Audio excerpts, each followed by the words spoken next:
Hi hello ವೀಕ್ಷಕರೇ, welcome back to my YouTube channel. ಹೇಗಿದ್ದೀರಾ ಎಲ್ಲರೂ? ಐ ಹೋಪ್ ಎಲ್ಲರೂ ಕೂಡ ಚೆನ್ನಾಗಿದ್ದೀರಾ ಅಂತ ಅಂದ್ಕೊಳ್ತಾ ಇವತ್ತಿನ ವೀಡಿಯೋನ ಶುರು ಮಾಡ್ತಾ ಇದ್ದೀನಿ. ಇವತ್ತಿನ ವೀಡಿಯೋ ತಮಗೇನಾದ್ರು ಸ್ವಲ್ಪ ಆದರೂ ಇಷ್ಟ ಆದರೆ ಪ್ಲೀಸ್ ಮಿಸ್ ಮಾಡದೆ ವೀಡಿಯೋಗೆ ಲೈಕ್ ಮಾಡಿ, ಶೇರ್ ಮಾಡಿ, ಕಮೆಂಟ್ ಮಾಡಿ. ಹಾಗೆ ತಪ್ಪದೆ ನಮ್ಮ ಯೂಟ್ಯೂಬ್ ಚಾನಲ್ನ ಸಬ್ಸ್ಕ್ರೈಬ್ ಮಾಡ್ಕೊಂಡು ಸಪೋರ್ಟ್ ಮಾಡೋದನ್ನು ಮರಿಬೇಡಿ ಸ್ನೇಹಿತರೆ. ಬನ್ನಿ ಹಾಗಾದರೆ ಇವತ್ತಿನ ಈ ಒಂದು ವೀಡಿಯೋನ ಶುರು ಮಾಡೋಣ. ಸ್ನೇಹಿತರೆ, ಇವತ್ತಿನ ವೀಡಿಯೋದಲ್ಲಿ ನಾನು ಅಮೃತಧಾರೆ ಸೀರಿಯಲ್ನ ಗುರುವಾರದ ಸಂಚಿಕೆಯಲ್ಲಿ ಏನೆಲ್ಲ ನಡೆಯುತ್ತೆ ಅನ್ನೋದ್ರ ಬಗ್ಗೆ ತಿಳಿಸ್ಕೊಡ್ತಾ ಇದ್ದೀನಿ. ಬನ್ನಿ ನೋಡ್ಕೊಂಬರೋಣ ಏನೆಲ್ಲ ಆಗುತ್ತೆ ಅಂತ ಹೇಳಿ.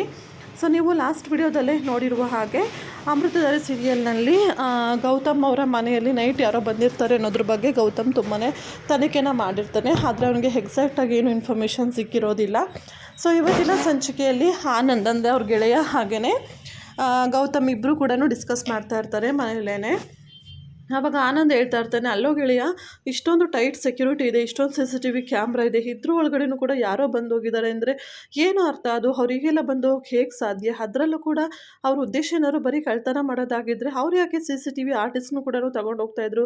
CCTV ಫುಟೇಜ್ ಎಲ್ಲ ಸ್ಪಾಯ್ಲ್ ಮಾಡೋಕ್ಕೋಸ್ಕರ ಯಾಕೆ ನೋಡ್ತಾಯಿದ್ರು? ಇದರಲ್ಲಿ ಬೇರೇನೋ ಉದ್ದೇಶ ಇದೆ ಅಂತ ಅನ್ನಿಸ್ತಾ ಇದೆ ಕಣೋ. ನನಗೆ ಯಾಕೋ ಇದೆಲ್ಲ ಆ ಭೂಪತಿ ಮಾಡಿರುವ ಕಿತಾಪತಿ ಅಂತ ಅನ್ನಿಸ್ತಾ ಇದೆ.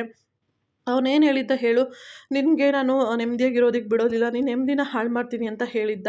ಅದೇ ರೀತಿಯಲ್ಲಿ ಜೀವ ಹಾಗೆ ಮಹಿಮಾ ನಡುವೆ ಮಿಸ್ಅಂಡರ್ಸ್ಟ್ಯಾಂಡಿಂಗ್ ಬಂದು ಅವರಿಬ್ಬರು ಕಚ್ಚಾಡಿ ನೀನು ನೆಮ್ಮದಿ ಹಾಳಾಗೋ ಥರ ಮಾಡ್ದ. ಇವಾಗ ನೀನು ಮನೆಗೆ ನುಗ್ಗಿ ಈ ಥರ ಎಲ್ಲ ಮಾಡಿಸ್ತಾ ಇದ್ದಾನೆ, ಇದನ್ನು ಪಕ್ಕ ಅವನೇ ಮಾಡಿರ್ತಾನೆ ಕಣೋ ಅಂತ ಹೇಳ್ತಾನೆ ಆನಂದು. ಆವಾಗ ತಕ್ಷಣ ಗೌತಮ್ ಮೊಬೈಲ್ನ ತೊಗೊಂಡು ಭೂಪತಿಗೆ ಫೋನ್ ಮಾಡ್ತಾನೆ.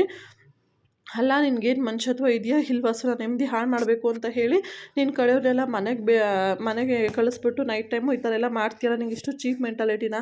ನಿನ್ನ ಕಡೆಯವ್ರು ಯಾರೋ ನಮ್ಮ ಮನೆಗೆ ನುಗ್ಗಿದ್ದಾರೆ ಅಂತ ಹೇಳ್ತಾನೆ. ಆವಾಗ ಭೂಪತಿ ಇದ್ದನು, ಏನು ಮಿಸ್ಟರ್ ಗೌತಮ್ ದಿವಾ, ನನ್ನನ್ನು ಅಷ್ಟು ಚೀಪ್ ಅಂತ ಅಂದ್ಕೊಂಡಿದ್ಯಾ ನೀನು? ಸೊ ನಾನು ಏನೇ ಇದ್ರೂ ಕೂಡ ನೇರವಾಗಿ ಎಲ್ಲ ಮಾಡೋದು, ಗೊತ್ತಲ್ವ ನಾನು ಏನು ಮಾಡಿದೆ ಅಂತ ನಿನ್ನ ಮನೆಗೆ ಬಾಂಬ್ ಬಿಟ್ಟಾಗ್ಲೂ ಕೂಡ ನಾನೇ ಬಾಂಬ್ ಬಿಟ್ಟಿದ್ದೀನಿ ಅಂತ ರಾಜಾರೋಷವಾಗಿ ಹೇಳ್ಕೊಂಡು ಓಡಾಡ್ದವನು ನಾನು. ಅಂಥದ್ರಲ್ಲಿ ನಾನು ಇಂಥ ವಿಚಾರಗಳನ್ನ ನಿನಗೆ ಕೇಳಿದೆ, ಅದು ನೈಟಲ್ಲಿ ಆ ಥರ ಎಲ್ಲ ಕದ್ದು ಮುಚ್ಚಿ ಮಾಡೋಕ್ಕೆ ನನಗೇನು ಅಷ್ಟು ಚೀಪ್ ಮೆಂಟಾಲಿಟಿ ಅಂತ ಅಂದ್ಕೊಂಡಿದ್ಯಾ ನೀನು ಅಂತ ಹೇಳ್ಬಿಟ್ಟು ಹೇಳ್ತಾನೆ. ಸೊ ಅಲ್ಲಿ ಗೌತಮ್ಗೆ ಕೂಡ ಶಾಕ್ ಆಗುತ್ತೆ. ಹಾಗೆಯೇ ಮತ್ತೆ ಭೂಪತಿ ಇದ್ದನು, ಸೊ ಅಂತೂ ನೀನು ನನಗೆ ಎಷ್ಟು ಭಯ ಪಟ್ಕೊಂಡಿದ್ಯಾ ಅಂತೇಳಿ ಇದರಲ್ಲೇ ಗೊತ್ತಾಗುತ್ತೆ. ನಿನ್ನೆ ಭಯ ಪಟ್ಕೊಂಡಿರೋದನ್ನ ನೋಡಿಬಿಟ್ಟು ನಾನೇ ಶಬಾಷ್ ಅಂತ ಹೇಳ್ಕೊಬೇಕು ಅಂತ ಅನ್ನಿಸ್ತಾ ಇದೆ. ಆದರೆ ಇರೋದೇ ಒಂದು ಕೈ, ಆ ಕೈಯಲ್ಲೇ ಬೇರೆ ಫೋನ್ ಹಿಡ್ಕೊಂಡಿದ್ದೀನಿ, ಹೇಳ್ಕೊಳಕ್ಕಾಗಲ್ಲ. ಆ ಒಂದು ಕೈ ಇರೋ ಥರ ಮಾಡಿದ್ದು ನೀನು ನಿಮ್ಮಪ್ಪನೇ. ಸೊ ನಿಮ್ಮನ್ನು ಮಾತ್ರ ನನಗೆ ಯಾವುದೇ ಕಾರಣಕ್ಕೂ ಸುಮ್ಮನೆ ಬಿಡೋದಿಲ್ಲ ಅಂತ ಹೇಳ್ಬಿಟ್ಟು ಫೋನ್ನ ಕಟ್ ಮಾಡ್ತಾನೆ. ಆವಾಗ ಆನಂದ್ ಇದ್ದನು, ಏನಾಯ್ತು ಗಿಳಿ ಅಂತ ಕೇಳ್ತಾನೆ. ಇಲ್ಲ ಕಡೋ, ನಾನು ಅದನ್ನ ಮಾಡಿಲ್ಲ, ನಾನು ಏನೇ ಮಾಡಿದ್ರು ಡೈರೆಕ್ಟಾಗಿ ಹೇಳಿನೇ ಮಾಡ್ತೀನಿ ಅಂತ ಅಂದ್ಬಿಟ್ಟು ಅವನು ಹೇಳ್ತಾ ಇದ್ದಾನೆ ಅಂತ ಹೇಳಿದಾಗ, ಸರಿ ಆಯಿತು ಬಿಡೋ ಗೆಳೆಯ, ನೋಡೋಣ ಅಂತ ಹೇಳಿ ಇಬ್ಬರು ಕೂಡ ಸುಮ್ಮನೆ ಆಗ್ತಾರೆ. ಹಾಗೆ ಗೌತಮು ಹಾಲಲ್ಲಿ ಒಂದು ಪ್ರಾಪರ್ಟಿ ಬಗ್ಗೆ ಫೋನಲ್ಲಿ ಮಾತಾಡ್ತಾ ಕೂತಿರ್ತಾನೆ. ಆ ಒಂದು ಪ್ರಾಪರ್ಟಿ ರಿಜಿಸ್ಟ್ರೇಷನ್ ಇರುತ್ತೆ. ಸೊ ಆ ಡಾಕ್ಯುಮೆಂಟ್ನ ಅವನು ಅವ್ರ ಮಾವನ ಕೈಲಿ ಅಂದರೆ ಲಕ್ಷ್ಮೀಕಾಂತ್ ಕೈಲಿ ಕೊಟ್ಟಿರ್ತಾನೆ. ಸೊ ಹಾಗಾಗಿ ಅವರು ಪ್ರಾಪರ್ಟಿದು ಸಾಫ್ಟ್ ಕಾಪಿನ ಕಳಿಸ್ಕೊಡ್ತೀನಿ ಅಂತ ಹೇಳಿರ್ತಾನೆ. ಆವಾಗ ಮಾವ, ಬನ್ನಿಲಿ, ನಿಮಗೆ ನಾನೊಂದು ಪ್ರಾಪರ್ಟಿ ಕೊಟ್ಟಿದ್ನಲ್ಲ, ದಾವಣಗೆರೆ ಪ್ರಾಪರ್ಟಿದು ಇವತ್ತು ರಿಜಿಸ್ಟ್ರೇಷನ್ ಇದೆ ಅಂತ ಹೇಳಿದ್ದೆ ಅಲ್ವಾ, ಸೊ ಅದ್ರದ್ದು ಕಾಪಿ ಬೇಕು, ತೊಗೊಂಬನ್ನಿ ಅಂತ ಹೇಳಿ ಆ ಡಾಕ್ಯುಮೆಂಟ್ ಕೊಡಿ ಅಂತ ಕೇಳ್ತಾನೆ. ಆಗ ಅವನಿದ್ದನು, ಅಯ್ಯೋ ಅಳಿಮಯ್ಯ, ನನ್ನ ಹತ್ರ ಎಲ್ಲಿದೆ, ಅದು ನಾನು ಸಿಸ್ಟರ್ ಕೈಲಿ ಕೊಟ್ಬಿಟ್ಟಿದ್ದೆ ಅಂತ ಹೇಳ್ತಾನೆ. ಯಾಕೆ ಮಾವ ಅದನ್ನು ಅಮ್ಮ ಕೈಲಿ ಕೊಡೋಕ್ಕೆ ಹೋದ್ರಿ? ಅಮ್ಮ ಇಷ್ಟು ವರ್ಷ ದುಡ್ದಿರೋದು ಸಾಲದ, ಅವ್ರಿಗೆ ಇವಾಗಲೂ ಆರಾಮಾಗಿರಲಿ ಅಂತ ನಾನು ಹೇಳಿದರೆ ನೀವು ಮತ್ತೆ ತೊಗೊಂಡೋಗಿ ಅವ್ರ ಕೈಲೇ ಕೊಟ್ಟಿದ್ದೀರಲ್ಲ. ಸರಿ ಆಯಿತು, ಹೋಗಿ ತೊಗೊಂಬನ್ನಿ ಅಂತ ಹೇಳ್ತಾನೆ. ಅಯ್ಯೋ ಮೇಲೆ ನನ್ನ ಅವ್ರ ಸಿಸ್ಟರ್ ಇನ್ನೆಲ್ಲಿ ಲಾಕರಲ್ಲಿ ಇಟ್ಟಿರ್ತಾಳೆ ಅದು ಒಂದಾದ. ಸರಿ ಆಯಿತು ತೊಗೊಂಬನ್ನಿ ಅಂತಾನೆ. ಸಿಸ್ಟರು ಲಾಕರ್ ಕೀನ ಕೂಡ ಅವಳೇ ತೊಗೊಂಡೋಗಿರ್ತಾಳೆ ಅಮ್ಮಯ್ಯ ಅಂತ ಅಂದಾಗ, ಅದಕ್ಕೇನಂತೆ ಅಮ್ಮಂಗೆ ಫೋನ್ ಮಾಡಿಬಿಟ್ಟು ಅರ್ಜೆಂಟಾಗಿ ಒಂದು ಹೆಜ್ಜೆ ಬಂದು ಹೋಗೋಕೆ ಹೇಳಿ, ಸೊ ಕೊಟ್ಟಂಗೂ ಆಗುತ್ತೆ ಡಾಕ್ಯುಮೆಂಟ್ನ ಅಂತ ಅಂದಾಗ, ಬರೋಕ್ಕೆ ಹೇಳಲೇಬೇಕಲ್ಲಮ್ಮಯ್ಯ ಅಂತ ಹೇಳ್ತಾನೆ. ಮಾವ ತುಂಬಾ ಎಮರ್ಜೆನ್ಸಿ ಇದೆ, ಬಂದು ಹೋಗಿ ಹೇಳಿ ಅಂತ ಹೇಳಿದಾಗ ಅವನಿಗೂ ಕೂಡ ಲಕ್ಷ್ಮೀಕಾಂತ್ಗೆ ಟೆನ್ಷನ್ ಆಗುತ್ತೆ. ಆದರೂ ಕೂಡ ಮತ್ತೆ ಹೋಗಿಬಿಟ್ಟು ಶಕುಂತಲಾಗೆ ಫೋನ್ ಮಾಡ್ತಾನೆ. ಸಿಸ್ಟರ್, ಒಂದು ಪ್ರಾಬ್ಲಮ್ ಆಗಿಬಿಟ್ಟಿದೆ ಅಂತ ಅಂದಾಗ ಅವಳಿಗೆ ಭಯ ಆಗುತ್ತೆ. ಏನಣ್ಣ ಆಯಿತು, ಭೂಮಿಕಾಗೆ ಏನಾರು ಗೊತ್ತಾಯ್ತಾ ಅಂತ ಕೇಳ್ತಾಳೆ. ಇಲ್ಲ ಸಿಸ್ಟರ್, ಅದೆಲ್ಲ ಏನೂ ಅಲ್ಲ, ಗೌತಮ್ ಒಂದು ಪ್ರಾಪರ್ಟಿ ವಿಚಾರವಾಗಿ ಕೇಳ್ತಾ ಇದ್ದಾನೆ, ಡಾಕ್ಯುಮೆಂಟ್ ನಿನ್ನ ಹತ್ರನೇ ಇದೆಯಲ್ಲ, ಅದು ಎಮರ್ಜೆನ್ಸಿ ಬೇಕಂತೆ ಅಂತ ಅಂದಾಗ ಅವಳಿಗೂ ಕೂಡ ಕೋಪ ಬರುತ್ತೆ. ಏನಣ್ಣ ಇದು ಕರ್ಮ, ಇವಂದು ಏನಾದರೂ ಒಂದು ಇದ್ದೇ ಇರುತ್ತೆ ಯಾವಾಗಲೂ ಇವನಿಗೆ ಅಂತ ಅಂದ್ಬಿಟ್ಟು ಬೈಕೊತಾಳೆ. ಅಷ್ಟರಲ್ಲಿ ಗೌತಮ್ ಇದ್ದನು, ಮಾವ ಕೊಡೀಲಿ ಫೋನು, ನಾನು ಅಮ್ಮನ ಹತ್ರ ಮಾತಾಡ್ತೀನಿ ಅಂತ ಅಂದ್ಬಿಟ್ಟು ಫೋನ್ ಇಸ್ಕೊತಾನೆ. ಅಮ್ಮ, ಆ್ಯಕ್ಚುಲಿ ನಾನು ನಿಮಗೆ ಒಂದು ಪ್ರಾಪರ್ಟಿ ವಿಚಾರವಾಗಿ ಹೇಳಿದ್ನಲ್ಲ, ಫೈಲು ಮಾವ ನಿಮ್ಮ ಕೈಲಿ ಕೊಟ್ಟಿದ್ದಾರಂತಲ್ಲ, ಅದು ಎಮರ್ಜೆನ್ಸಿ ಅಮ್ಮ, ಬೇಕು, ಇವತ್ತು ರಿಜಿಸ್ಟ್ರೇಷನ್ ಇದೆ, ಬೇಗ ಬಂದುಬಿಡಿ ಅಮ್ಮ ಮನೆಗೆ ಅಂತ ಹೇಳ್ತಾನೆ. ಅಲ್ಲ ಗೌತಮ್, ಬರಲೇಬೇಕಂದಾಗ ನಮ್ಮ ಬರಲೇಬೇಕು, ತುಂಬಾ ಎಮರ್ಜೆನ್ಸಿ ಅಂತ ಹೇಳಿ ಫೋನ್ನ ಪಟ್ ಅಂತ ಅಂದ್ಬಿಟ್ಟು ಲಕ್ಷ್ಮೀಕಾಂತ್ ಕೈಲಿ ಕೊಟ್ಟು ಕಟ್ ಮಾಡ್ತಾನೆ. ಸರಿ ಅಂತ ಅಂದ್ಬಿಟ್ಟು ಶಕುಂತಲ ಕೂಡ ಟೆನ್ಷನ್ ಆಗುತ್ತೆ. ಸೊ ಆದರೂ ಕೂಡ ಮನೆಗೆ ಬರಲೇಬೇಕು, ವಿಧಿ ಇಲ್ಲ ಅಂತ ಅಂದ್ಬಿಟ್ಟು ಅವಳು ಕೂಡ ಸುಮ್ಮನೆ ಆಗ್ತಾಳೆ. ಕೊನೆಗೆ ಇನ್ನೊಂದು ಕಡೆ ಇಲ್ಲಿ ಭೂಮಿಕಾ ಹಾಗೆ ಬುಕ್ಸ್ ಓದ್ತಾ ಕೂತಿರ್ತಾಳೆ. ಆವಾಗ ಸುಧಾ ಅಲ್ಲಿಗೆ ಬರ್ತಾಳೆ. ಅದಕ್ಕೆ ಅಣ್ಣ ಹೇಗಿದ್ದಾನೆ ಇವಾಗ, ಸರಿ ಹೋದ್ನಾ ಅಂತ ಕೇಳ್ತಾಳೆ. ಇಲ್ಲ ಸುಧಾ, ಆ್ಯಕ್ಚುಲಿ ಅವ್ರು ಇನ್ನೂ ಅದೇ ಬೇಜಾರಲ್ಲೇ ಇದ್ದಾರೆ, ಬಟ್ ಅದೇ ತೋರಿಸ್ಕೊತಾ ಇಲ್ಲ ಅಷ್ಟೇ. ಇಷ್ಟು ದಿನ ಅಮ್ಮನ ಪ್ರೀತಿ ಬೇಕು ಅಂತ ಹೇಳಿ ತುಂಬಾ ಹಂಬಲಿಸ್ತಾ ಇದ್ರು. ಇವಾಗ ಆ ಪ್ರೀತಿ ಸಿಕ್ಕಿದೆ, ಆದರೆ ಆ ಪ್ರೀತಿ ಅವರಿಂದ ಎಲ್ಲಿ ದೂರ ಆಗುತ್ತೋ, ಎಲ್ಲಿ ಕಳೆದೋಗುತ್ತೋ ಅನ್ನೋ ಭಯದಲ್ಲೇ ಅವ್ರು ಯೋಚನೆ ಮಾಡ್ತಾ ಇದ್ದಾರೆ.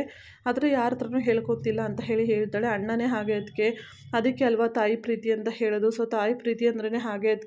ನಮ್ಗೆ ಎಷ್ಟೇ ಕಷ್ಟ ಇದ್ರೂ ಕೂಡ ಆ ತಾಯಿ ನಗು ಅನ್ನೋದು, ಹಾಗೆ ಆ ಮಗುವಿನ ನಗು ಅನ್ನೋದು ನಮ್ಮನ್ನು ಅಷ್ಟು ಬದಲಾಯಿಸುತ್ತೆ ಅಂತ ಹೇಳಿ ತಾಯಿ ಹಾಗೆ ಮಗುವಿನ ಸಂಬಂಧದ ಬಗ್ಗೆ ಅವಳು ಕೂಡ ಸ್ವಲ್ಪ ಹೊತ್ತು ಮಾತಾಡ್ತಾಳೆ.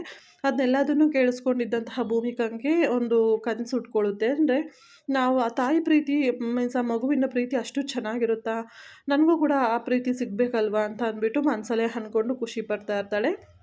ಅಷ್ಟರಲ್ಲಿ ಸುಧಾ ಇದ್ದವಳು, ಸರಿ ಅದಕ್ಕೆ ನೀವು ಇಲ್ಲೇ ಕೂತಿರಿ, ನಾನು ನಿಮಗೆ ಹೋಗಿ ಬಿಸಿ ಬಿಸಿಯಾಗಿ ಕಾಫಿ ಮಾಡ್ಕೊಂಬರ್ತೀನಿ ಅಂತ ಅಂದ್ಬಿಟ್ಟು ಸುಧಾ ಹೊರಟೋಗ್ತಾಳೆ. ನಂತರ ಮನೆಗೆ ಶಕುಂತಲ ಎಂಟ್ರಿ ಕೊಟ್ಟಿರ್ತಾಳೆ. ಅಷ್ಟರಲ್ಲಿ ಹಾಲಲ್ಲಿ ಅಜ್ಜಿ ಹಾಗೆ ಗೌತಮ್ ಇಬ್ಬರು ಕೂಡ ಕಾಫಿ ಕುಡಿತಾ ಕೂತಿರ್ತಾರೆ. ಆವಾಗ ಗೌತಮ್ ಇದ್ದವನು ಲಕ್ಷ್ಮೀಕಾಂತ್ ಹೋಗ್ತಾ ಇರ್ತಾನೆ ಮೇಲ್ಗಡೆ. ಆವಾಗ ಮಾವ ಮಾವ ಅಂತ ಕರೀತಾನೆ, ಬಟ್ ಅವ್ನಿಗೆ ಕೇಳಿಸಲ್ಲ. ಆಗ ಅಜ್ಜಿ ಇದ್ದವರು ಈ ದಂಡಪಿಂಡ ಅಂತೇಳಿ ಕರೆದಾಗ, ಹೇಳಿ ಅಮ್ಮಮ್ಮ ಅಂತಾನೆ. ಅಲ್ಲ ಕಣೋ, ದಂಡಪಿಂಡ ಅಂದ ತಕ್ಷಣ ಹೇಳಿ ಅಂತೀಯಲ್ಲೋ ನೀನು ಅಂತ ಅಂದ್ಬಿಟ್ಟು ಹೇಳಿದಾಗ, ಮಾವ ಅಮ್ಮಂಗೆ ಫೋನ್ ಮಾಡಿದ್ರಾ ನೀವು ಅಂತ ಹೇಳಿದಾಗ, ಗೌತಮ್ ಮಾಡಿದ್ದೆ, ನೀನು ಹಾಂದವೇ ಬರ್ತಾ ಇರಬಹುದು ಅಂತ ಹೇಳ್ತಾನೆ. ಸರಿ ಅಂತ ಹೇಳ್ಬಿಟ್ಟು ಇನ್ನೊಂದ್ಸಲ ಫೋನ್ ಮಾಡ್ತಾನೆ ಅವಳು ಶಕುಂತಲಾಗೆ. ಅವ್ನು ಫೋನ್ ಮಾಡ್ತಾನೆ. ಅವ ಶಕುಂತಲಾ ಇದ್ದವರು, ಏನಣ್ಣ ಅವ್ರದ್ದು ಕರ್ಮ ಅಂದಾಗ, ಸಿಸ್ಟರ್ ನಿನಗೆ ವೆಯ್ಟ್ ಮಾಡ್ತಿದ್ದಾನೆ ಅವನು ಅಂತ ಹೇಳಿದಾಗ, ಇಲ್ಲೇ ಮನೆ ಆಚೆ ಇದ್ದೀನಿ ಇರು ಬಂದೆ ಅಂತ ಅಂದಾಗ, ಸಿಸ್ಟರ್ ಅಲ್ಲ ಇವಾಗ ಬ್ಯಾಂಡೇಜ್ ವಿಚಾರ ಏನು ಮಾಡ್ತೀಯ ಅಂದಾಗ, ಇನ್ನೇನು ಮಾಡೋಕ್ಕಾಗುತ್ತೆ, ಏನೋ ಒಂದು ಕತೆ ಕಟ್ಟಬೇಕು ಇರು ಬರ್ತೀನಿ ಅಂತ ಅಂದ್ಬಿಟ್ಟು ಫೋನ್ ಕಟ್ ಮಾಡಿ ಅವಳು ಮನೆಯೊಳಗಡೆ ಎಂಟ್ರಿ ಕೊಡ್ತಾಳೆ. ಅವಳು ಬಂದಿದ್ದ ತಕ್ಷಣ ಅವಳು ತಲೆಗೆ ಕಟ್ಟಿರುವಂತಹ ಬ್ಯಾಂಡೇಜ್ ಬಟ್ಟೆನ ನೋಡಿದಂತಹ ಭೂಮಿಕಾಗೆ ತುಂಬಾ ಡೌಟ್ ಬಂದು ಅವಳು ಹಾಗೆ ಅವಳನ್ನ ನೋಡ್ತಾನೆ ಶಾಕಲ್ಲಿ ನಿಂತಿರ್ತಾಳೆ. ಆವಾಗ ಗೌತಮ್ ಹಾಗೆಯೇ ಅಜ್ಜಿ ಎಲ್ಲರೂ ಕೂಡ ಇದ್ದವರು, ಏನಾಯಿತು ಶಕುಂತಲಾ ಈ ಥರ ಇದೆಯಲ್ಲ ಅಂತ ಅಂದ್ಬಿಟ್ಟು ಕೇಳ್ತಾನೆ. ಗೌತಮ್ ಕೂಡ, ಅಲ್ಲಮ್ಮ ಏನಾಯಿತು ಇದ್ದಕ್ಕಿದ್ದಂಗೆ ನಿಮಗೆ ಯಾಕೆ ಈ ಥರ ಎಲ್ಲ ಪ್ರಾಬ್ಲಮ್ ಆಗ್ತಾಯಿದೆ ಅಂತ ಕೇಳಿದಾಗ, ಏನಾಯಿತು ಹೇಳಿ ಅಮ್ಮ ಅಂತ ಪದೇ ಪದೇ ಫೋರ್ಸ್ ಮಾಡಿ ಕೇಳ್ತಾ ಇರ್ತಾರೆ. ಆವಾಗ ಶಕುಂತಲಾ ಇದ್ದವಳು, ಏನಾದ್ರು ಒಂದು ಕತೆ ಕಟ್ಟಲೇಬೇಕಲ್ವ, ವಿಧಿ ಇಲ್ಲ ಅಂತ ಅಂದ್ಬಿಟ್ಟು, ಇಲ್ಲ ಗೌತಮ್, ಅದು ನೈಟು ನನ್ನ ಫ್ರೆಂಡು ಫೋನ್ ಮಾಡಿದ್ಲಲ್ವಾ, ಏನೋ ಒಂದು ಪ್ರಾಬ್ಲಮ್ ಆಗಿತ್ತು ಅಂತ ಅಂದ್ಬಿಟ್ಟು, ಹಾಗಾಗಿ ಅವ್ರ ಮನೆಗೆ ಹೋಗ್ತಾ ಇದ್ದೆ ಅರ್ಜೆಂಟಲ್ಲಿ. ಸೊ ಅವ್ರ ಮನೆಗೆ ಹೋಗಿದ್ನಲ್ಲ, ಅಲ್ಲಿ ಅವ್ರ ಮಕ್ಕಳು ಇಬ್ಬರೂ ಕೂಡ ಆಸ್ತಿ ವಿಚಾರವಾಗಿ ಏನೋ ಕಚ್ಚಾಡ್ಕೊಂಡಿದ್ರು, ಅಲ್ಲಿ ಏನೋ ಒಂದು ಸಮಸ್ಯೆ ಆಗೋಯಿತು ಅಂತ ಹೇಳ್ತಾಳೆ. ಆಗ ಗೌತಮ್ ಇದ್ದನು, ಅಲ್ಲಮ್ಮ ಅವ್ರ ಮನೆ ವಿಚಾರವಾಗಿ ಕಚ್ಚಾಡಕ್ಕೆ ಹೋಗ್ಬಿಟ್ಟು ಅಲ್ಲಿ ನೀವು ಬಿಡ್ಸೋಕ್ಕೆ ಅಂತ ಹೋಗ್ಬಿಟ್ಟು ಆ ಸಮಸ್ಯೆ ಬಗೆಹರಿಯೋಕೆ ಹೋಗಿ ನಿಮಗೆ ಸಮಸ್ಯೆ ಮಾಡಿದ್ದಾರಾ, ಇರಿ ಮಾಡ್ತೀನಿ ಅವರಿಗೆ ಅಂತ ಅಂದ್ಬಿಟ್ಟು ಫೋನ್ ಮಾಡೋಕ್ಕೆ ಅಂತ ಹೋಗ್ತಾನೆ. ಅವಾಗ ಶಕುಂತಲಾಗೆ ಟೆನ್ಷನ್ ಆಗುತ್ತೆ. ಏನಪ್ಪ ಏನೋ ಬಿಡೋ ಥರನೇ ಕಾಣಿಸ್ತಾ ಇಲ್ವಲ್ಲ, ಅಲ್ಲೂ ಫೋನ್ ಮಾಡಿ ಏನೋ ಒಂದು ಸಮಸ್ಯೆನ ಕ್ರಿಯೇಟ್ ಮಾಡಿರ್ತಾನೆ, ನನಗೆ ಬಿಡಲ್ಲ ಇವನು ಅಂತ, ಇದನ್ನೇಗಾದ್ರು ಮಾಡಿ ತಡಿಬೇಕು ಅಂತ ಅಂದ್ಬಿಟ್ಟು, ಇಲ್ಲ ಗೌತಮ್ ಬೇಡ, ಫೋನ್ ಮಾಡಬೇಡ, ಅಲ್ಲೇನೂ ಆಗಲಿಲ್ಲ ನನಗೆ, ಅವಳು ನೈಟು ಏನೋ ಪ್ರಾಬ್ಲಮ್ ಆಗಿದೆ ಅರ್ಜೆಂಟಾಗಿ ಬಾ ಅಂತ ಫೋನ್ ಮಾಡಿದ್ಲಲ್ಲ, ಸೊ ನಾನು ಕೂಡ ಅರ್ಜೆಂಟಲ್ಲಿ ಹೋಗ್ತಾ ಇದ್ದೆ. ಆವಾಗ ಹಿಂದೆಯಿಂದ ಯಾರೋ ಆಟೋದನ್ನು ಬಂದುಬಿಟ್ಟು ಗುದ್ಬಿಟ್ಟು ಹೋದ. ಸೊ ಅವ್ನು ಗುದ್ದಿದ ತಕ್ಷಣ ನನ್ನ ಮುಂದೆ ಲೈಟ್ ಕಂಬ ಇತ್ತು, ಅಲ್ಲಿಗೆ ಹೋಗ್ಬಿಟ್ಟು ಗುದ್ಕೊಂಡೆ ನಾನು ಕಾರಲ್ಲಿ. ಆಗ ಸ್ವಲ್ಪ ಹೇಟಾಯಿತು ಅಷ್ಟೇ ಅಂತ ಹೇಳ್ತಾಳೆ. ಏನಮ್ಮ ಈ ಥರ ಎಲ್ಲ ಆಗಿಬಿಟ್ಟಿದೆ, ಆ ಆಟೋ ನಂಬರಾದ್ರು ನೋಟ್ ಮಾಡಿಕೊಂಡ್ರೆ ಹೇಗೆ ಅಂತ ಅಂದಾಗ, ಇಲ್ಲ ಗೌತಮ್ ಆ ಟೆನ್ಷನಲ್ಲಿ ನನಗೇನು ನೋಟ್ ಮಾಡ್ಕೊಳಕ್ಕಾಗಲಿಲ್ಲ ಅಂತ ಅಂದಾಗ, ಲಕ್ಷ್ಮೀಕಾಂತ್ ಇದ್ದನು, ಹೌದು ಅಳೆಮಯ್ಯ, ನಮ್ಮ ಮನೇಲಿರುವಂಥ ಗಾಡಿ ನಂಬರೇ ನಮಗೆ ಗೊತ್ತಿರಲ್ಲ, ಇನ್ನು ಆಟೋ ನಂಬರ್ ನೋಟ್ ಮಾಡ್ಕೊಳಕ್ಕಾಗುತ್ತಾ ಅಂತ ಅಂದಾಗ, ಅದು ಸರಿನೇ ಬಿಡಿ, ಬಟ್ ಏನು ಸಮಸ್ಯೆ ಇಲ್ಲ ತಾನೇ, ಆಸ್ಪತ್ರೆಗೆ ಹೋಗಿದ್ರಾ ಅಂತ ಕೇಳ್ತಾನೆ. ಹೌದು ಗೌತಮ್ ಹೋಗಿದ್ದೆ ಅಂತ ಅಂದಾಗ, ನಾವು ಫ್ಯಾಮಿಲಿ ಡಾಕ್ಟರ್ ಹತ್ರನೇ ಹೋಗಿದ್ರಿ ತಾನೆ ಅಂತ ಹೇಳ್ತಾಳೆ. ಫ್ಯಾಮಿಲಿ ಡಾಕ್ಟರ್ ಹತ್ರ ಹೋಗಿದ್ದೆ ಅಂತ ಅಂದರೆ, ಮತ್ತು ಇವನು ಇನ್ನೂ ಏನಾದ್ರು ಎನ್ಕ್ವೈರಿ ಮಾಡ್ತಾನೆ, ಅದೆಲ್ಲ ಬೇಡ ಅಂತ ಅಂದ್ಬಿಟ್ಟು, ಇಲ್ಲ ಗೌತಮ್ ಆ್ಯಕ್ಚುಲಿ ನನ್ನ ಫ್ರೆಂಡು ಅವ್ರ ಫ್ಯಾಮಿಲಿ ಡಾಕ್ಟರ್ ಹತ್ರ ಕರ್ಕೊಂಡು ಹೋಗಿದ್ಲು ಅಂತ ಹೇಳಿದಾಗ, ಹೌದಾ ಅಮ್ಮ, ಸರಿ ಹಾಗಾದ್ರೆ ಏನು ಸಮಸ್ಯೆ ಇಲ್ಲ ಅಲ್ವಾ ಅಂದಾಗ, ಇಲ್ಲ ಗೌತಮ್ ಡಾಕ್ಟರ್ ಕೂಡ ಹೇಳಿದ್ದಾರೆ ಏನು ಸಮಸ್ಯೆ ಇಲ್ವಂತೆ, ರೆಸ್ಟ್ ಮಾಡಿದರೆ ಸರಿ ಹೋಗುತ್ತೆ ಅಂತ ಹೇಳಿದ್ದಾರೆ ಅಂತ ಹೇಳ್ತಾಳೆ. ಸರಿ ಆಯಿತು ಬಿಡಿ ಅಮ್ಮ, ಹೇಗೋ ಇಷ್ಟರಲ್ಲೇ ಮುಗೀತಲ್ಲ ಅಂತ ಹೇಳ್ತಾನೆ. ಆಗ ಅವಳಿಗೆ ಶಕುಂತಲಾಗಿ ಇನ್ನೂ ಭಯ ಆಗ್ತಿರುತ್ತೆ ಭೂಮಿಕನ ನೋಡಿಬಿಟ್ಟು. ಆಗ ಭೂಮಿಕಾ ಇದ್ದಳು, ಅಲ್ಲ ಲೈಟ್ ಕಂಬಕ್ಕೆ ಹೋಗಿ ಗುದ್ಕೊಂಡ್ರೆ ಮುಂದೆ ಹಣೆಗೆ ತಾನೇ ಪೆಟ್ಟಾಗಬೇಕು, ಆದರೆ ಹಿಂದೆ ಯಾಕೆ ತಲೆಗೆ ಪೆಟ್ಟಾಗಿದೆಯಲ್ಲ ಅಂತ ಅಂದ್ಬಿಟ್ಟು ಅವಳಿಗೂ ಅನುಮಾನ ಪಡ್ತಾ ಇರ್ತಾಳೆ. ಸೊ ಇದಿಷ್ಟು ಕೂಡ ಸ್ನೇಹಿತರೆ ಗುರುವಾರದ ಸಂಚಿಕೆ ಆಗಿತ್ತು. ಐ ಹೋಪ್ ಇವತ್ತಿನ ಈ ಒಂದು ವಿಡಿಯೋ ತಮ್ಮೆಲ್ಲರಿಗೂ ಇಷ್ಟ ಆಗಿರ್ಬೋದು ಅಂತ ಅಂದ್ಕೊಳ್ತೀನಿ. ಇಷ್ಟ ಆಗಿದ್ದರೆ ಪ್ಲೀಸ್ ಲೈಕ್ ಮಾಡಿ, ಶೇರ್ ಮಾಡಿ, ಕಮೆಂಟ್ ಮಾಡಿ. ಹಾಗೆ ತಪ್ಪದೆ ಇವತ್ತಿನ ಈ ಒಂದು ವಿಡಿಯೋ ಬಗ್ಗೆ ನಿಮ್ಮ ಅನಿಸಿಕೆ ಅಭಿಪ್ರಾಯಗಳನ್ನು ಕಮೆಂಟ್ ಮುಖಾಂತರ ಶೇರ್ ಮಾಡಿ. Thank you so much for watching. Take care.